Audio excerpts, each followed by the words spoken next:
Hey, what's up team? Hope you're keeping well. Beautiful weather out here, and today I want to talk about having back pain after deadlift. So the next day or immediately after the session, if you're experiencing back pain with the deadlift, I want to tell you why it is and why I think it is and what's the most common reason for that. Usually there's two things that causes back pain after the deadlift.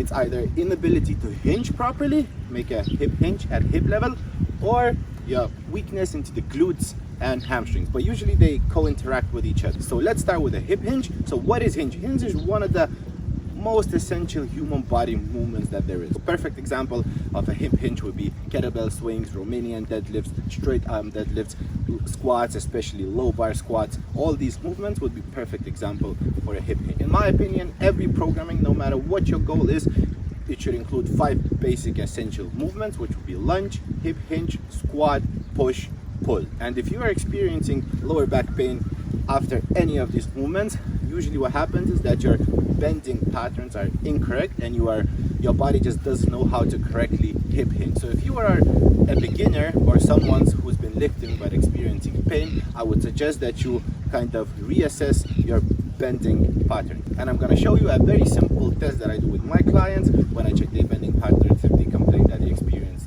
like, let's say, lower back pain issues in the past when they did deadlifts or something like that. So what I do is, all you're gonna need is a towel or a stick. So you put this on your spine. Basically, it has to be in contact with 3 points at your back. So the back of the head, thoracic spine, and glute. So basically, you put it between your butt cheeks, and you lean forward by maintaining contact with all 3 points by stretching your hamstring and moving your hips back. Stretch the hamstring. That's where your range of motion lies down. If you start to losing contraction and losing the contact with any of the points, that means you're way below your range of motion, and you go back up and you perform it again straight. Focus on pushing those hips back, all 3 points intact, back up.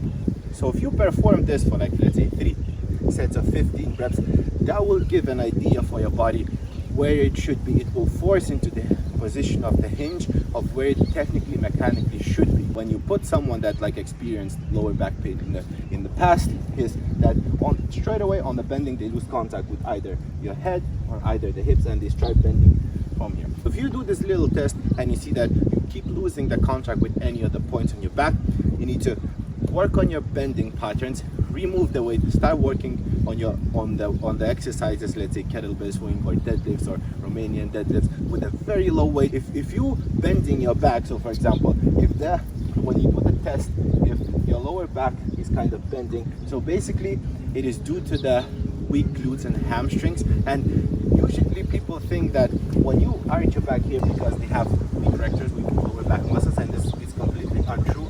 Basically it's opposite. So we have weak glutes and hamstrings, and you try to overcompensate that by using your back, using your spine. So basically it works like a fishing rod. When you're fishing, you throw, and when the fishing rod is bending, that's your spine pulling the weight from the ground. So in order to strengthen glutes, if you keep bending your back and you are unable to focus on pulling that weight with your hamstrings and glutes, what you need to do is implement exercises into your program that works on that. So my go-to exercise when it comes to glute building would be like hip thrust, reverse lunges, Bulgarian split squats, anything that does like hip abduction, like standing or leaning forward 30-degree hip abduction, way more beneficial and way better execution to activate those glutes. And abduction movements, ideally I like them to execute either using a band or a cable.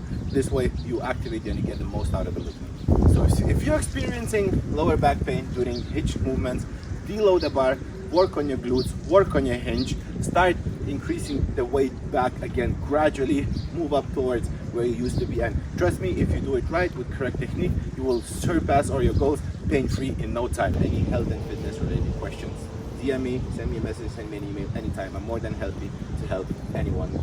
All I want to do is spread love and help people change their lives for better. Have a nice day, keep working hard, and peace out.